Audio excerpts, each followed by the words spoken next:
Zdravo I dobrodošli u Belgrade, or in other words, hello and welcome to Belgrade. 3, 2, 1.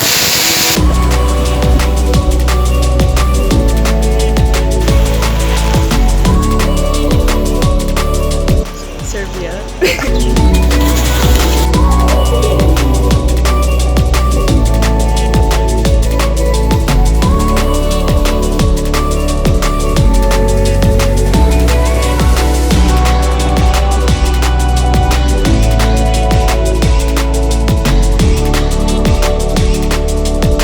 Yes, Belgrade, here we are. It's finally time to film some videos from the capital of Serbia on this absolutely scorching and noisy summer's day in August. Now you might notice from the noise that I'm on a main road, so let's hope and pray for no more car crashes like we had in Paris. Fingers crossed. Now this video is the first part of a three-part series where we are exploring what a surprise, different areas of this city. I've been here for about 3 weeks now, so I think I've had a decent amount of time to be able to explore.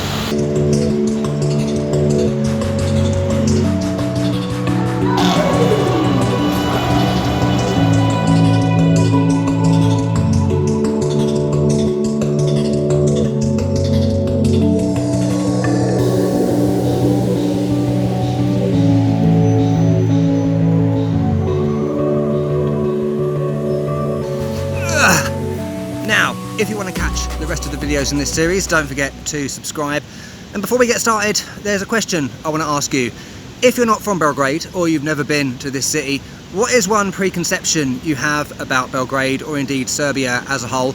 Or in general, what do you even know about Belgrade? Let me know down in the comments. And at the end of this video, I want you to ask yourself that question once again. And let's see if your opinion has changed.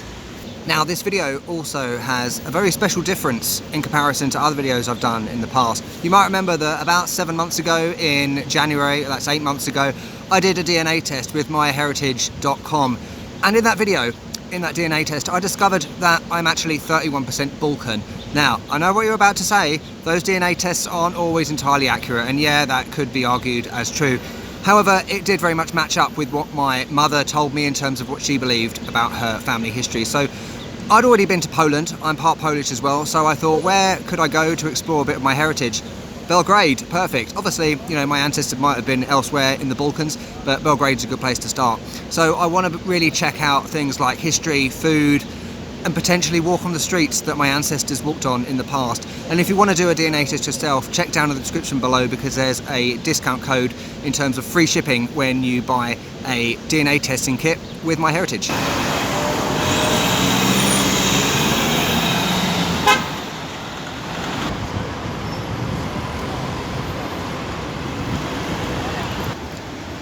So, overall, what do I think of Belgrade so far? Like I said, I've been here for 3 weeks, and I must say I've had the best time here. You know, I think when it comes to European cities, people talk a lot about places like Paris, Rome, Berlin, London, for good reason. They're amazing cities, but when it comes to Eastern Europe and Southeastern Europe as well, it almost feels like these cities are forgotten about because people think that they're less economically well off because they're in the East. Yeah, that might be partly true, and that these cities are smaller, but trust me, if you come to Belgrade, you'll realise this is not a small city. It's incredibly undulating. I didn't realise it would be. Up and down, it's tiring to walk around. There is no metro, so it's one of the capital cities in Europe that hasn't got a metro. More on that in a little bit. It does have fantastic public transport, however, with the trams, the trolley buses, the buses, and extremely affordable. As you may know, I am an absolute architecture geek, and somewhere like Belgrade is the best place to come because there is such a huge variety of architecture. You have older residential buildings with detailed, intricate facades that almost remind me of somewhere like Condesa or Roma in Mexico City. It's something I didn't expect. There are other buildings that I would describe as maybe like communist style, grey, concrete, bland and boring. I don't find them boring. I love them, you know, with the Cyrillic lettering at the top, things like that. There's religious buildings, amazing churches, modern buildings as well, like skyscrapers, things like that. And if you go into areas like Savamala, places like that, where I'm staying, which are far more residential, there's graffiti everywhere, dilapidated buildings. Some of these buildings have been affected by the fact there were bombings here in 1999 by NATO. And yeah, I'm just loving it so far. So in this video, we're concentrating on like the southeast of the center area of Belgrade. I'm outside Vukovic metro station. Well, maybe not metro station, as you'll hear in a second. Apologies for the pronunciation. I must admit I forgot to look it up. And you've got all these what look like subway passageways, but actually they're just passageways because there is no metro. Look at that graffiti, lovely. And the metro in Belgrade has been in the planning stage since the 20s, but due to financial and political reasons, it's just not happened. You know, for example, the breakdown of Yugoslavia in the 90s. But this station is in use. From what I understand, it's part of another train line. But just look at the escalators, covered in cigarettes and crap and leaves. It's clearly not cleaned on a regular basis. This is almost ghostly. It's weird. I've just been told off for filming, so I have to be quick. There's a guy just down there that whistled at me and said, no, filming. Never mind. But look, escalators. Obviously there's people here like that guy. But just think, if this was an active metro line, it would be considerably different.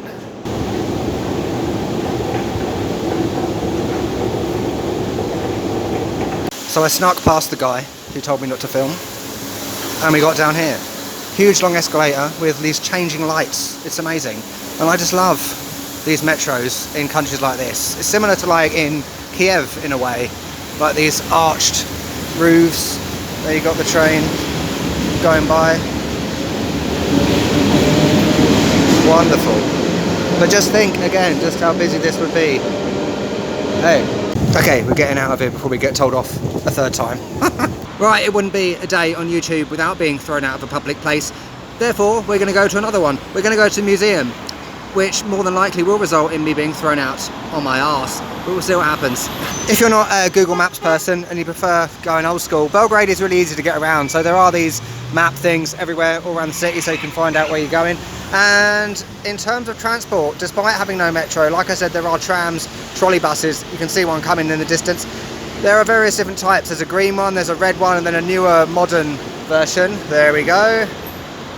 Aren't they beautiful? I'm a transport geek, I'm a metro geek, I'm an architecture geek. Amazing. To get on them, I believe you just have to go to one of the kiosk things where you can buy drinks and cigarettes and stuff. You can buy a little bus pass there, the guy can top it up, and then you just scan it when you get on the tram, trolley bus, whatever.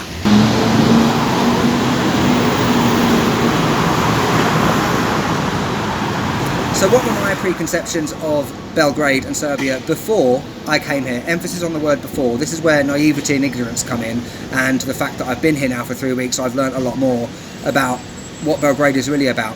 So I would have summed up my preconceptions using 2 words: conflict and politics. I was born in the early 80s, so I remember living through the 90s and watching the news and hearing about the breakdown of the former Yugoslavia, hearing the name Slobodan Milosevic, the former president, things like the Bosnian War, ethnic cleansing, those sorts of words and phrases, and then more recently the issues around Kosovo. But since I've been here, I've learned a lot more about Belgrade and Serbia and the Balkans itself, in terms of the fact that Belgrade is a city that has been fought over 100 times, dating back to the Roman and Ottoman empires.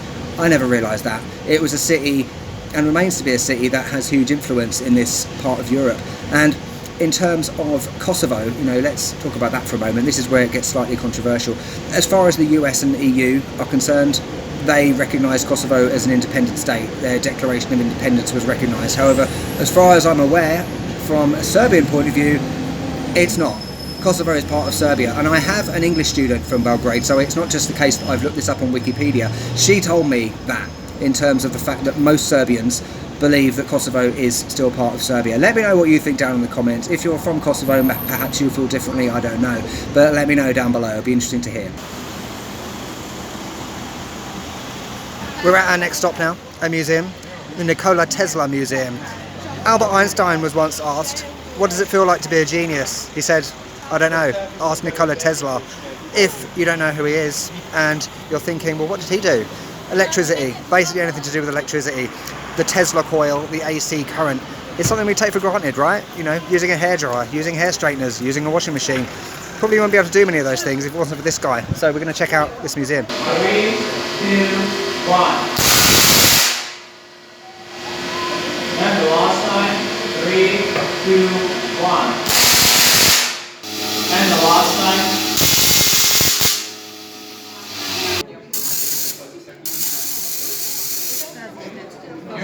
Okay, excuse the hair. Actually, it's alright, but I have just been purposely electrocuted in the Nikola Tesla Museum. You know what? That was awesome. I don't normally like museums, and as I'm exploring my heritage today, I thought I would do it. You know, we think of geniuses, we think of Albert Einstein, Stephen Hawking, but no one talks about Nikola Tesla, and they need to, because that guy was amazing, revolutionary. The amount of things he invented were off the scale. And earlier I joked about the fact that hair dryers, hair straighteners and washing machines, I was joking about the hair straighteners, but washing machine, you know, one of his first inventions was what was it called? A rotor turbine thing, magnetic fields, electromagnetic, you know what I mean. But a smaller version of that is in many household appliances, including a washing machine. So think where we would be if it wasn't for people like that in the world. You can't film in there, hence the shaky shots and the photos. But overall, it was awesome. And at the end, you can put your hand above an electric current. Bzz, bzz, bzz, you know what I mean. My hand feels a bit funny, but it's all good. That was awesome. And you'll notice that this video isn't like a comprehensive guide to Belgrade. That's the point of it being a series, so I'm going to go to places in subsequent videos. And it's also doubling as a bit of a city basics, you know, get your lay of the land type of video. So I'm going to show you a few more shots as I walk back to give you a good idea of what Belgrade looks like before we end this video. Now, if you think Belgrade is ugly, oh, look at the car. I love the cars here. Yeah, if you think Belgrade is ugly, you need your head tested. It's beautiful, and we've got these areas that we're going to go to in the next video. The Bohemian Quarter, lots of amazing restaurants there. That area, beginning with K, sorry I can't pronounce it, is the main shopping street. Moskva Hotel is beautiful as well.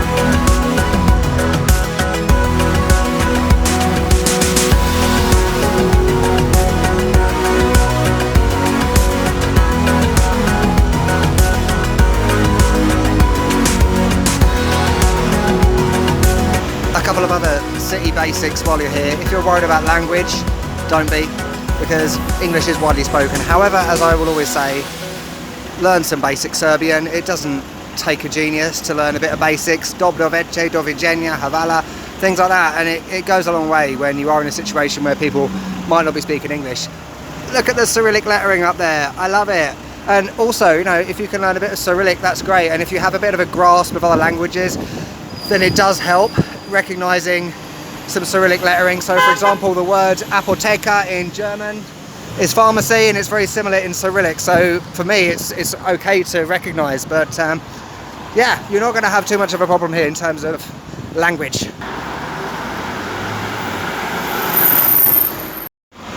So here we are back in Savamala. My place is just down there. It's an Airbnb, but it's kind of a hostel as well. It's really cool. It's a Chinese house, it's called. I'll put the link down in the description below. In terms of digital nomad life, or you know, backpacker life, whatever, Belgrade is very affordable, as you would expect. So you know, if you are looking to stay here for a long time, perhaps, you know, three weeks for me, it is affordable. You know, food is affordable as well, which we'll be covering in the next video. And this area, Savamala, you might be thinking, oh well, it's not as pretty as the rest of Belgrade, but actually it's got its own character. You know, the graffiti, the buildings that are slightly falling apart, you know, it adds character to the place. And I did watch a video recently from someone saying that this area was dangerous. Whatever, you know, safety in a city is not about the city, it's about you. As I've said a million times, use your common sense. This area is absolutely fine. There's my view from my window, amigos. Beautiful. Oh, it's baking. I'm back on my little skylight thingy, overlooking the street. Lovely. Now, let's go back to the beginning of this video where I asked you what are your preconceptions and what do you know about Belgrade? Have your opinions changed? Have your preconceptions changed? Let me know down in the comments. And don't forget to subscribe, because this is the first of 3 videos. We're heading out in a moment after I've had a shower, because I stink, to film the next one. And there's going to be lots of food in that video. We're exploring another area of the city. I cannot wait. I'm enjoying exploring my heritage. So thank you for watching. And if you are from Belgrade, welcome. It'll be great to hear from you down in the comments below. Leave a like, leave a comment. Have I said everything? Follow me on Patreon. You know the drill. Thanks for watching. Hvala, do viđenja, and I'll catch you later. I winked too early. You know what I mean. See you next time.